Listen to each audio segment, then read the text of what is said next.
Sri Kuberan TV நேயர்களுக்கு astro KS ஐயங்காரின் பணிவான வணக்கங்கள். வார ராசி பலன் இந்த வாரம் 24/7/2023 30/7/2023 வரை உண்டான வாரத்திற்கு எப்படி இருக்குது அப்படின்றத பார்க்கலாம். ஒரு ராசிக்கும் இந்த வாரம் 24ஆம் தேதியிலிருந்து 30ஆம் தேதி வரலும் பார்த்தாலேயானால் காலபுருஷ தத்துவத்தின் முதல் ராசியான மேஷ ராசியில் ராகு பகவானும் குரு பகவானும் இருக்க, கடகராசியில் சூரிய பகவான் என ஆடி மாதம், புதன் சுக்கிரன் செவ்வாய் சிம்ம ராசியில் இருக்க, கேது பகவான் துலா ராசியிலையும், சனி பகவான் வக்கரகதியில் கும்ப ராசியிலையும் இருக்க.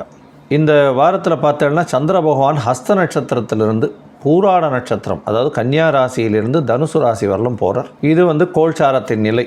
இந்த வாரத்தில் வரக்கூடிய முக்கியமான சிறப்பு நாட்கள் அப்படின்னு பார்த்தா மிக முக்கியமான நாள் அப்படின்னு சொல்லக்கூடியது வாஸ்து புருஷன் கண் விழிக்கும் நாள் அப்படின்னு போட்டிருக்கும். அதாவது இந்த வியாழக்கிழமை அன்னைக்கு 27ஆம் தேதி அன்னைக்கு பார்த்தாலேனால் வாஸ்து புருஷன் கண் விழிக்கும் நாள் அப்படின்னு போட்டிருக்கும். கார்த்தால் ஒரு 1.5 மணி நேரம் டைம் கொடுத்துருக்கும். 1.5 மணி நேரம் 6:52 8:22 வரலும் கொடுத்துருக்கும். அதற்கு பிறகு இந்த வாரம் பார்த்தாலேயானால் 29ஆம் தேதி, அதாவது சனிக்கிழமை அன்னைக்கு ஏகாதசி. கார்த்தால் ஒரு சொல்பமாக ஒரு 10 நாழிகை கூட இல்லை, இருந்தாலும் ஏகாதசி திதி அன்னைக்கு இருக்குது. அதனால் ஏகாதசி சூரியோதயத்தும் போது இருக்கிறதுனால ஏகாதசி திதியாக அதை கொண்டாடுறோம். 30ஆம் தேதி பார்த்தாலேயானால் ஞாயிற்றுக்கிழமை திரையோதசின்றது பிரதோஷ காலம், ஞாயிற்றுக்கிழமை வருது. இந்த வாட்டி சாயந்தரம் கண்டிப்பாக சூரிய அஸ்தமனத்துங்கிட்ட போய் சிவபெருமான் கோவிலில் போய் சிவன் கோவிலில் போயிட்டு சேவிச்சுட்டு வர்றதன் மூலியமாக எல்லா விதமான தோஷங்களும் நீங்கும். கண்டிப்பாக போய் சேவிச்சுட்டு வாங்க.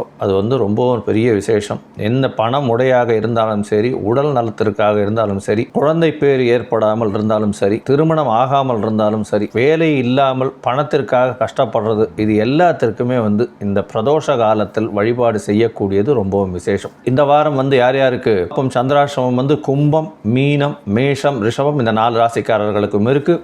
புதிய முயற்சிகள் வேண்டாம், வெளியூர் வெளிமாநிலம் பிரயாணங்கள் வேண்டாம். ஒருவேளை அந்த மாதிரியான கட்டாயத்தில் இருந்தீர்களேனால் சந்திர பகவானுக்கு உண்டான எளிய பரிகாரம்னு சொல்லக்கூடிய நெல் இல்லைன்னா பச்சரிசி தானமாக கொடுத்துட்டு, அதாவது உங்களால் முடிஞ்சது பக்கத்தில் இருக்கிற கோவிலில் தானமாக கொடுத்துட்டு நீங்கள் பண்ணுறதன் மூலியமாக உங்களுடைய சந்திராஷ்டமத்தின் தாக்கம் நிச்சயமாக குறையும். சரி, இப்போது மேஷம் முதல் மீனம் வரை ஒரு ராசிக்கா எப்படி இருக்குது அப்படின்றத பார்க்கலாம். அதற்கு முன்னாடி என்னுடைய மொபைல் நம்பர் கீழே ஸ்க்ராலிங்கில் போயின்னு உங்களுக்கு அஸ்ட்ராலஜிக்கல் கன்சல்ட் தேவைப்படுமானால் எனக்கு ஒரு ஃபோன் பண்ணுங்க. உங்களுக்கு உங்களுடைய date, time of birth, place of birth, உங்களுடைய நேம் இது எல்லாத்தையும் வாங்கி டைம் கரெக்ஷன்ஸ் எல்லாம் பண்ணிவிட்டு உங்களுடைய ஜாதகத்தை போட்டு உங்களுக்கு உண்டான பிரச்சனைகள் என்னன்றதை அனலைஸ் பண்ணி உங்களுக்கு என்ன ஒரு எளிய பரிகாரம் செய்ய முடியும், என்ன கொடுக்க முடியும் அப்படின்றத சொல்கிறேன். நீங்கள் என்னுடைய மொபைல் நம்பரில் காண்டாக்ட் பண்ணுங்க. உங்களுக்கு உண்டான சார்ஜஸ் என்னன்றதையும் அதிலேயே சொல்லிவிடுறேன். அதாவது எனக்கு உண்டான கட்டணத்தை என்ன கட்டணம் அப்படின்றதையும் நான் சொல்லிவிடுறேன். இப்போது மேஷம் முதல் மீனம் வரை இந்த வாரமான 24/7/2023 முதல் 30/7/2023 வரை உண்டான நாட்களில்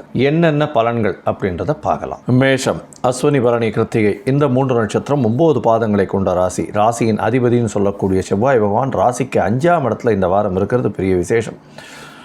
இந்த வாரத்தில் பார்த்தாலேயானால் குரு பகவான் உங்களுடைய ராசி நாதனை பார்க்கறதும், குரு பகவான் உங்களுடைய ராசிக்கு 9ஆம் அதிபதி ராசியில் இருக்கிறதும் பெரிய விசேஷம்.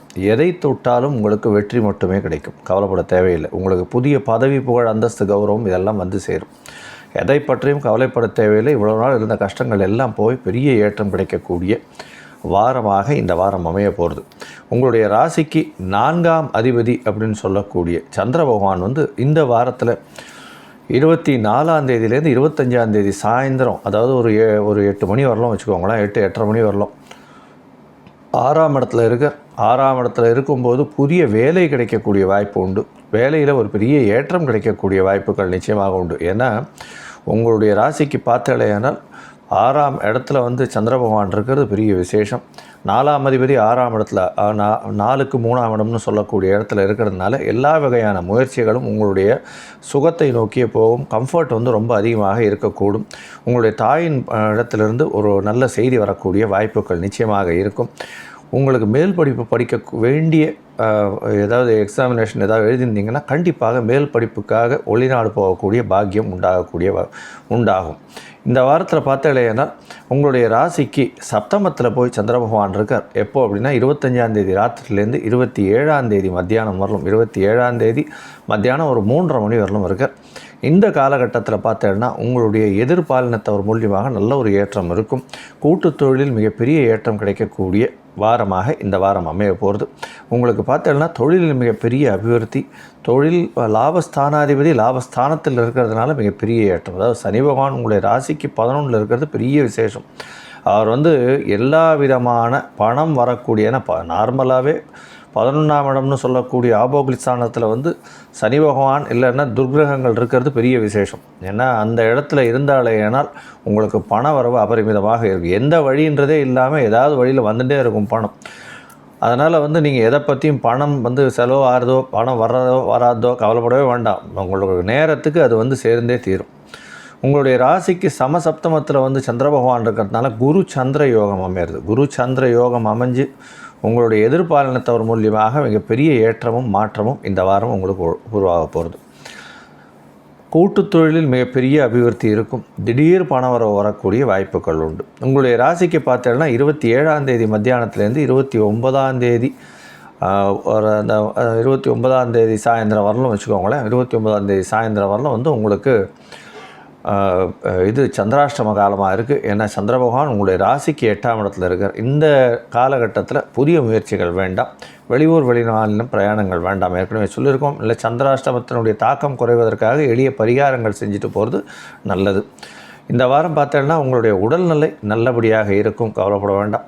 உங்களுடைய ராசிக்கு 9ஆம் இடத்துல சந்திர பகவான் வர குருவினால் பார்க்கப்படுறதும் பெரிய விசேஷம். ஏன்னா 9ஆம் அதிபதியே உங்களுடைய ராசிக்கு 9ஆம் அதிபதியே 9ஆம் இடத்தை பார்க்குறது பெரிய விசேஷம். அதை தவிர பார்த்தலையானால் உங்களுக்கு தாய் ஸ்தானாதிபதினு சொல்லக்கூடிய 4ஆம் அதிபதி 9ஆம் இடத்துல இருக்கிறது ரொம்பவும் விசேஷம். அதனால் குரு சந்திர யோகம் இந்த வாரம் ரொம்ப அதிகமாக இருக்கிறதுனால உங்களுக்கு கண்டிப்பாக எந்த முயற்சிகள் அனைத்தும் வெற்றியடையக்கூடிய வாய்ப்புகள் நிச்சயமாக உண்டு.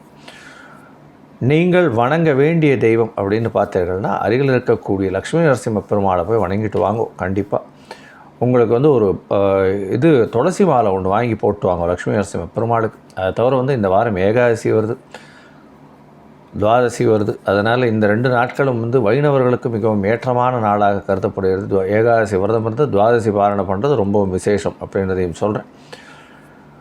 இந்த வாரம் ஞாயிற்றுக்கிழமை திரையோதசி அன்னைக்கு பிரதோஷ காலமாகவும் இருக்குது.